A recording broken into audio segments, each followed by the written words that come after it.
Hello, everyone. I hope you're having a good week. This is Pastor Justin coming to you from my room, my home studio, and I just want to welcome you to episode 10 of the Justin Chronicles. And again, thank you all so much for the support. Thank you all for the comments with how everything's gone so far. And today is going to be a neat episode because as I've tried to go through comments and I appreciate the questions. Let me know, drop questions, obviously, like and subscribe so you can see when new episodes come out, whether it's Spotify, YouTube, Apple Podcasts. But as I went through one of the comments earlier in one of my episodes, if not my world premiere episode, I got the question as I was talking about how I got bullied and picked on was, how do you overcome this? How can you overcome being bullied? And what can you do to overcome it? And I really want to focus on that aspect, that topic today, as this is every parent's worst nightmare. From that perspective, no kid wants to go to school feeling just isolated, alone, to go to school and get harassed, picked on, bullied. How many kids have taken their own lives because of this? It's very, very tragic, and I could have easily been one of those kids. If it wasn't for the faithfulness of God, honestly, just flat out, we'll say it, through a lot of the horrible things that I went through growing up, God's hand was in my life to not go that route. And so I just want to take this episode to just talk about what are the things that you can do to overcome this? What are what I learned from this, what I saw, what I experienced that just might be helpful for someone. And even with everything that I talk about, people may not even agree with it on maybe an approach, or we'll get to some of these things in a few minutes. But let me go back and rewind the clock for you a little bit. So elementary school, I had some kids that I hung out with at school. I played hockey with. I guess they were my friend group. We'd play tag out in recess and stuff. But I remember there would be times where it was friends, but also, I'd get teased and whatever during class or during recess, and just different scenarios. It kind of just depended on the day. But overall, it wasn't awful. I felt a little alone at times at school, but at the same time, it wasn't absolutely awful. Transitioning into middle school, was where it started to get a lot more rough. And obviously I was small, I wore glasses, so I would get teased and picked on for those things. I get comments made, again, elementary school, middle school. But once I got to fourth grade, the kids that I hung around with from elementary school were like the popular kids. And it again, I had a strong relationship with God even back then at that age. I was passionate about it, and God had his hand in my life. And in fourth grade, hanging out with, we'll say, the popular kids group, and I just had this, I don't know if it was conviction or just whatever, but I just knew that the kids that I was hanging out with at that age would be kids that would be a bad influence on me when I was older. I knew these kids would grow up to do drugs and drink and smoke and do all this stuff. And so I had basically made a choice to just stop hanging out with those kids at that age, halfway through fourth grade. And again, I was hanging out with those kids. I could have been one of the more popular kids in school growing up. But after I sort of made that choice, it kind of put me on a different path. We'll put it that way. And from there on, things got rough for me. And so... And it wasn't even just other kids. It was teachers. I can just think of so many different times. Teachers, coaches, just other kids. I would just get a hard time everywhere I went. Going all the way back to even kindergarten, I would get picked out by my kindergarten teacher. My parents could back this up. My kindergarten teacher only liked the girls, did not like the boys for some reason, only liked the girls, and would favor the girls, would go hard on the boys / me though. I remember this one time we were coloring fire in class, and I colored the fire blue. I remember seeing the stove, the pilot light, blue. So I'm I color it blue. And teacher yells at me, rebukes me in front of the whole class, questions why I'm coloring fire blue. And I'm because I saw blue fire. And they're nope, gave me a black crayon. They're color it, or a gray crayon. They're color this till it's black. And so that was, my next steps for that day, right? Certain scenarios like that. It was just ridiculous. And then going into middle school, I would have a lot of different scenarios that I would walk through. Remember this one day at school going through lunch, I had to go to the bathroom so bad. Like I had to pee so bad. And like every time I went to go sign out, the rules, you can only do one at a time. Every time I'd go, like kid would come back, I'd get up, I'd walk over, like another kid would already beat me to it, sign out. And like I was like a rule follower. I didn't want to like break the rules. You were not allowed to leave, even though it was like not at that point of emergency. I'm like, okay, I might be able to hold it. And go outside. We ate lunch, go outside after. And it was getting like worse as time went on, like to the point where I could not hold this anymore. And I'm like, all right, I'm looking at my options. I'm like, all right, I can't, if I cross the road to go in the woods, like I'm gonna get in trouble. If I go in a different spot, like kids are gonna see me. So I go and tell a teacher, I'm like, I really need to go to the bathroom. The teacher's like, I can't let you inside. You're not allowed to go inside during recess. I'm like, I really have to go. They're like, sorry, like I'm not letting you in. And so I'm like, all right, I need to keep moving. Like that was my thing. If I had to go to the bathroom really bad, just keep moving. Like, you know, before this was even a popular like saying with Finding Nemo, right? Like just keep swimming. I just got to keep moving. So I'm like, ooh, basketball. All right, I go play some basketball with some of these kids and I'm moving, you know, dribbling the ball, all this stuff. We're playing and I go to do a shot. And as I'm like, I go to shoot. And it's like when I jumped up in the air, it's like that was like my body couldn't hold it anymore. So come back down on the ground, and I peed my pants. And big puddle goes out when kids stop playing. They're like, "Ooh, gross!" And had to go get a change of shorts that day in the nurse's office, and it did not take long for word to spread. And I had to walk through certain names being called from that, and was called P-boy, but it wasn't that specific word. It was a different word, and that was awful to walk through. I remember I mentioned this when in an earlier podcast where, I was just sitting at this table waiting for my bus, and this kid that I never even did anything to comes up from behind me, pours a whole can of Sprite on me, whatever, that was it. And his friend, who I was friends with earlier in fourth grade, actually introduced them. The following day comes up from behind me, pours a whole can of Coke on me. So that happened. Was awful to walk through. This other time, coming back from recess, the bell rings, like I'm one of the last ones, and these three kids just like jump me. Like this one kid jumps on my back, this other kid like goes down and grabs my legs, and this other kid just starts swinging at me, going left, right. And it was like God would give me like ability in these moments, I have to say. Like I'm dodging every single thing this kid's throwing at me. I take this kid, throw him off my back, I break free from this kid holding my legs, and I just get myself out of the situation. And fortunately, a teacher did see that one. And I don't know what actually happened to those kids. I don't even know if they got in trouble or not. I think the teacher did see it. Yeah, actually, now that I think on it. But that was just like they just randomly picked me out. Like, didn't do anything to these other kids. Don't know if it was just with beef I had with this other kid or not. But these kids just like picked me to try and jump and swing. So it was like, all right, 3-on-1, like very fair, and got away from it. Like again, God gives me ability, I guess, in these moments. So it was rough, but at the same time, I had another scenario where I'd be walking back in the hallway. I think it was either before, maybe to class, after lunch and recess, heading back to class maybe. And this one kid would, at a certain point in time, I think this was 5th grade, and this kid would come up next to me and just like shoulder me or check me into the wall. And like every day he would do this. And I would be like, dude, cut this out or something's going to happen. Cut it out. Something's going to happen. And like he did it. I'm like, dude, like final warning, if you do this to me again, I'm going to respond. Next day he comes up, checks me, shoulders, whatever. I grab him, I throw him against the wall, and I like put this kid in a chokehold, just WWE chokehold. I'm choking this kid out, and his face is turning purple, and his friend's like, let him go, like, please let him go, he can't breathe. And I just like, my adrenaline's pumping, just let the kid go, and like I got out of there. I didn't want to get in trouble. And so I'd have these different scenarios at school that I'm walking through, and it was just like, it was rough. Again, it was rough.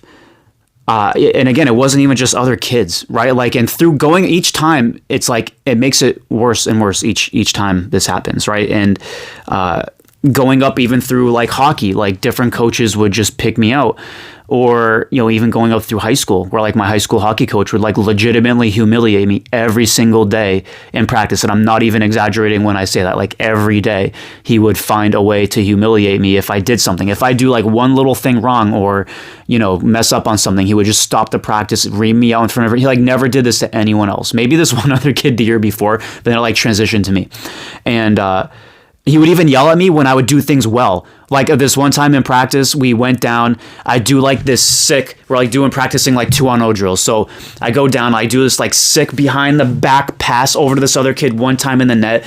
Like the coach literally comes up to me and goes, "Yeah, you shouldn't do that at a game. It'll never work." And I'm like, "It just worked in practice."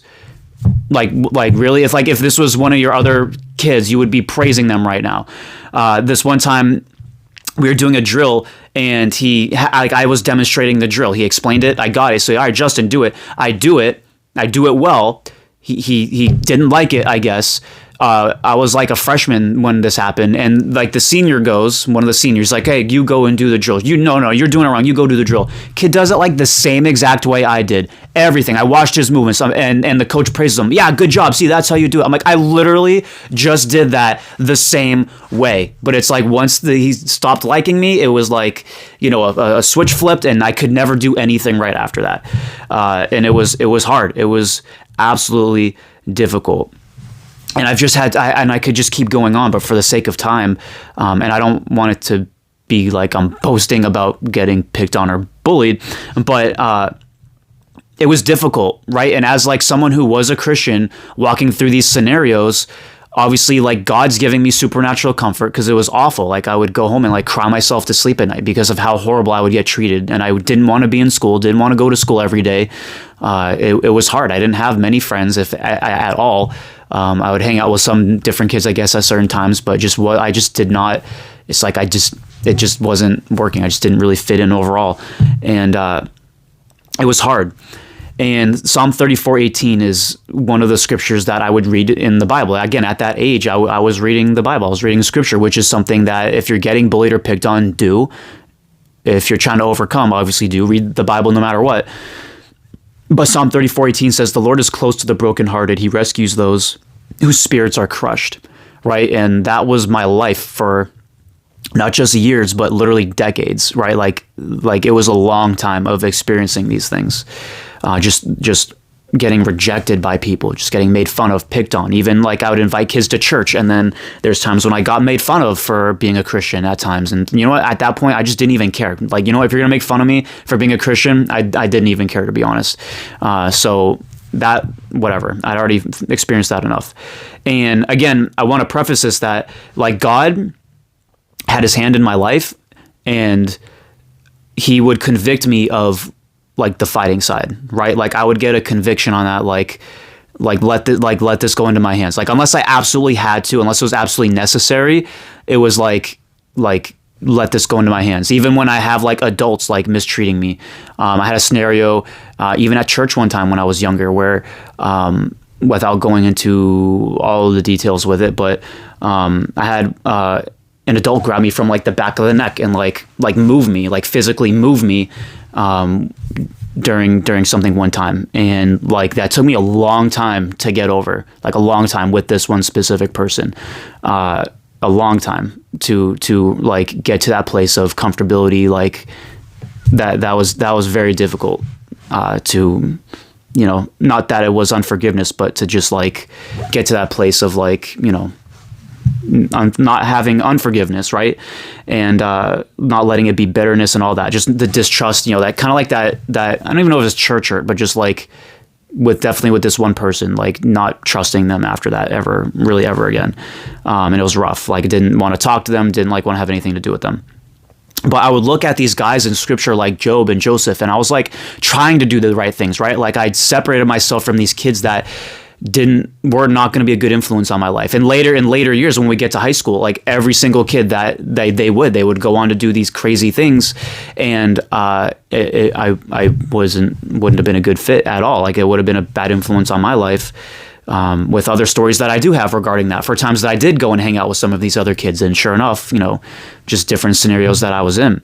But I would look at the story of Job, and this was a guy who loved the Lord, feared God in a holy, reverent way, and bad things happened to him as a result of it. And it was difficult. It's I could really resonate with that, where I was like, God, I'm trying to serve you. I'm trying to do the right things. And it's even harder. It's life's even harder because I'm trying to do this. And I look at Joseph, where this is a guy who did nothing wrong. He just had dreams from God and expressed these dreams to his family.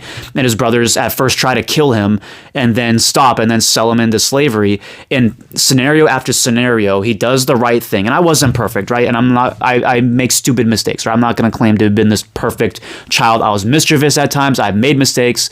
I'm not saying I was this perfect child, but I was a fairly good kid, right? I will say that, compared to other kids. My parents didn't really ever have to worry about me. For them, they would have been excited if I was going out somewhere to go hang out with kids. It was they trusted me so much, or it was I could have not had a curfew if I went out. They just would have been happy I was out hanging out with some people. So I had that. I had the other end of things. I would legit tell my dad, obviously we got spankings growing up, but then it got to a point where we're getting older, where a couple times it would be the grounding thing, and I would threaten back, because we'd get in an argument. I'd be like, oh, what are you gonna do? Send me to my room? I'm already there all the time. Oh, are you gonna tell me to read a book? I read all the time. There's nothing you can threaten me with.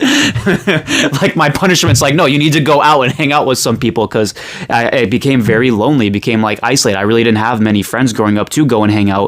And even the kids that I would end up becoming friends with, stuff would happen where I'd get betrayed, or whatever. It just would continually not work out for me. So I would see these stories in the Bible between Job and Joseph, and those are the stories I could really resonate growing up with, because these are guys that loved God and they went through trials in life. And I would just try to learn from them. And again, I wasn't perfect, but I would try to learn from them and just try to let God handle it. That was always the biggest thing for me when I'd get picked on. I'd be in these scenarios where it's I would get this conviction of fighting. And let me tell you, I come from a fighting family.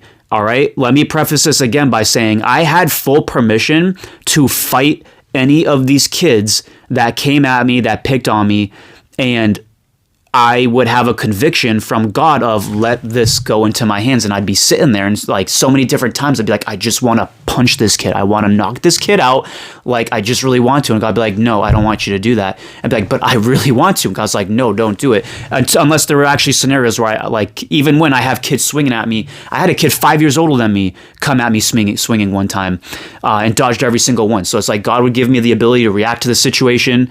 And it's even they teach you in jujitsu, de-escalate the situation. So create space, and that's kind of what I was doing when I was younger, I guess. So, and then backing away, just letting it go into God's hands. Or unless a kid was really attacking me, being able to maneuver myself. And the only person to punch me in my face was my brother, I think, actually. No, my cousin once. So that's in-house as well. But I don't think anyone outside the family, I don't think's actually gotten a hit on me. Now that I think on this. But all that to say, I would have a conviction, and I had permission to fight these other kids. My dad, his brothers, even my aunt can throw down. They all come from street fighting in Manchester back in the day. And I had full permission. I had full permission to fight if I needed to. And our Lemire family motto is, we don't start fights, but we finish them, right? That's legit the family that I grew up. So it's actually called counter family, not counter culture, but counter family to not be fighting when these scenarios happen. Again, not that there's instigation, but my dad and his brothers, they had reputation, they could fight. They were some tough guys, and they weren't punks. They whatever, if you mess with them, you were gonna be in for it. So also, it's not my parents wanted us to grow up fighting. They didn't want us to deal with things the same way that they did. So there's that other side of it, though, and which leads me to when you're dealing from this from a parent perspective, figure out how you're gonna want your kids to deal with these scenarios. And again, my conviction, and I had permission from my father to defend myself. And I acted on my conviction with that, with full authority to protect myself. But you have to understand, and this is the biggest thing, is that you're darned if you do and you're darned if you don't. And what do I mean by that? Because what's the first thing every parent always says is go tell a teacher. So what the teachers tell you, go tell a teacher. If something's happening to you, go tell someone, go tell an adult about it. And it seems like really great advice, and I'm not saying necessarily to not do that, but from a kid's perspective, you're darned if you do and you're darned if you don't. Because what's the scenario? These are the scenarios that I was in, right? I tell a teacher, I'm now labeled a tattletale, which then in turn means I get picked on more. I had a scenario with one of my hockey coaches where this kid would give me crap all the time. And for years, we would be on the same teams. This kid would always give me a hard time. It was like we had a rivalry. We had whatever. He thought I only made the team because my dad was the coach, which wasn't the case. Thought I was a brown nose, which wasn't true. I just worked really hard and I had a good work ethic. I wasn't a suck up. I just had a good work ethic. And this kid was a punk, to be honest. And I told the coach one time, like, this dude's been giving me a lot of crap. I just want to let you know, like, so that way in case I do something and I don't get in trouble because I'm letting you know. And the coach turns around, he's like, I'm not going to say anything. Almost like he's going to turn a blind eye. He's like, I'm not going to do anything because if I go in there and reprimand him, like, they're going to think you're a tattletale. So it's almost like by telling the coach, I'm getting looked down upon as a weakling for telling him. And it's almost like we actually helmet boxed at one point and he got a couple licks on me and then I just went to town on this kid. That was so great. Oh, it was so good. But anyway, that's the scenarios I would deal with. Or I felt like I would come home and tell my parents and it felt like I would make things worse. At one point, the school put me in a special class on building your social skills because they thought I didn't have, they're like, oh, we want to help build your social skills or whatever. I could see through it. They never actually sat down and explained it to me. They're like, here, show up to this spot of the building in the office. And then it was like me and 3 other kids. And then they're like trying to help us interact and do game. And I could just see through it. I'm like, and that lasted like a couple of days. I'm like, no, I'm not doing this. This is not the problem. Right. And it just felt like got to a point where I couldn't tell anyone about, because no matter what I did, it felt like it was wrong. Like no matter what I did, it was not going to be helpful no matter what. I tell someone it doesn't work. I don't tell someone, stuff still continues. It just felt like I was in a lose scenario. And what's crazy to me is that even with the kids that poured soda on me, the school was afraid to tell their parents because they were afraid that the parents were going to discipline the kids. They got like in-school detentions like during the day, or in-school suspension or something like that. But they didn't even tell the parents because they were afraid of what the parents would do. And it's like, that did nothing for their demeanor. Like it did absolutely nothing. And my dad was livid on that. He like went down and like threatened the school. And that was an interesting scenario. But it's like, those are the things that I walked through. And for me, if it wasn't for my relationship with God, like what this did for me, as horrible as it is, right? God works everything out for the good of those who love him. And what these scenarios did, and I'm not saying that God caused them by any means, but God has used them in my life to, again, I don't have this perfect self-control, but it would help me be able to walk away from scenarios like that and walk away from fights and trusting in God with those, because you look through the book of Psalms and every time, you see David writing and it's always like, blessed is the person who trusts in the Lord, or the Lord is my refuge, the Lord is my strength, like all these things.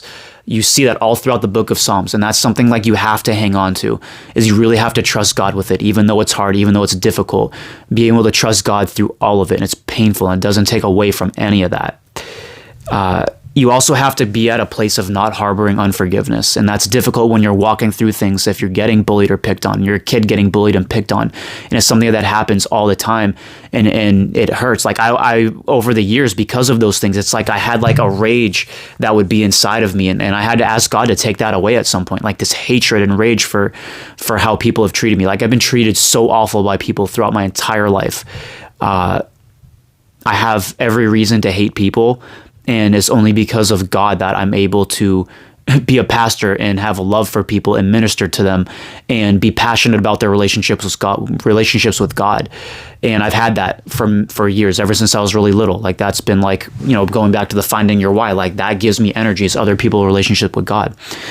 And so it brought me to such a deep level of a relationship with God, deeper than I would have ever had I not gone through those things. So like in a weird way, I'm grateful for those experiences, but at the same time, they were still really painful. I would not wish them on anyone. Like I have so many different stories that I could tell with things that continually happened to me. And it was so difficult. But God was so faithful through all of it. And so like, what are things that you can do? Like obviously, find people that you can trust. If you're a kid and you are getting bullied, be able to tell your parents if something's going on. But as a parent, you have to really be tactful with this, because again, it's like you want these things to stop and they need to get resolved. You need discernment on how to go about that, because again, there's just so many different scenarios that I guess that it could result in. But the last thing that you want is for your kid to continue to get bullied, and you just need a lot of wisdom and discernment. So I'd say you need to pray about it. Pray about how to handle these things. If it means talking to the other parent, even, I don't know. I guess you have to read it with each scenario. Each scenario is different depending on, even if it's a girl saying bad things about your son or vice versa. There's so many different scenarios with it. Use discernment. And be prayerful about it. I guess that's the easiest thing for me to say, because again, it's so difficult dealing with these scenarios, and your heart breaks for your kids. I know my parents' hearts broke. I mean, there's times where they would see me like walking by myself during recess, where they would kind of go in and like shadow and just see how things were going. And it was difficult for them. Yeah, I know it was. But at the same time, I don't know, it was, I mean, I often think back if I could have like done things differently, but it's neither here nor there at this point. So again, the Lord is close to the brokenhearted. He rescues those whose spirits are crushed. And obviously my life motto verse is like Proverbs 3:5-6. Trust in the Lord with all your heart and lean not on your own understanding. We'll just say go up through verse 5 with that. So that's like my life verse. And so I had to do a lot of that. I had to really just trust God and be like, God, you know, I know you have a plan through all of this. But at the same time, it's like, don't unnecessarily take abuse. I guess go with your conviction. Like if you're getting bullied, like go with your conviction on things and just press in to God. Like that's what's going to get you through that more than anything. I mean, find people. Maybe there's pastors you can talk to about some of these things and be able to figure it out that way. I mean, because at the same time, you don't want to bottle it in. You don't want to not tell anyone anything ever and have all this stuff bottled in. You need a good, healthy outlet for it, and being able to not explode if you have repressed emotion. And it can scar you and it can damage you, and it's a healing process. I mean, I went through things for years, different scenarios, just years of it. And it's hard. It's really hard. But at the same time, if you're like, I don't know how kids do it without God, to be honest. Like, I don't know. I don't know how they do it. And it's so sad when these kids are taking their lives with that state of hopelessness because there's no other way out. And they're so in fear of going to school and not being harassed and bullied. It's so tragic when kids take their lives over these types of things. And so I would just say, like, having a relationship with God is what's going to get you through that. And through that, you're going to be able to turn around and help other people through that same scenario. And I just want to encourage everyone with that. So I hope that's helpful. Just be prayerful about all of that. And I hope through this podcast episode, it helps. It helps with how do you overcome bullies. And like I said, I tried to walk away through the conviction of the Holy Spirit, only responded when necessary. And that was sort of how I approach things. And there's people that are going to have different perspectives on this as well, where they might say like, no, my kids are going to deal with it. They're going to fight. They're going to stand up for themselves. Again, just prayer through all of this, right? Like, it's difficult in these scenarios as a pastor because you're trying to take the word of God and how do you discern this, right? The Bible doesn't really talk about bullying in a sense, but at the same time, you see God allow Israel to defend itself or people to defend themselves. I don't think the Bible is going to say, because we see that, right? Jesus says, turn the other cheek. And it's a really interesting study when you look at all of that, right? And maybe I should do another episode on that for the sake of time with this one, and maybe dive into that more. But there is a balance in Scripture of being able to defend yourself, but also not being a jerk to your neighbor, or when things happen, trusting in God through it. So maybe I'll do another episode about that and really doing a more of a deep dive on it, because it's something I researched not too long ago. But other than that, I really hope that this podcast episode helps. God bless you guys. Love you. Appreciate you.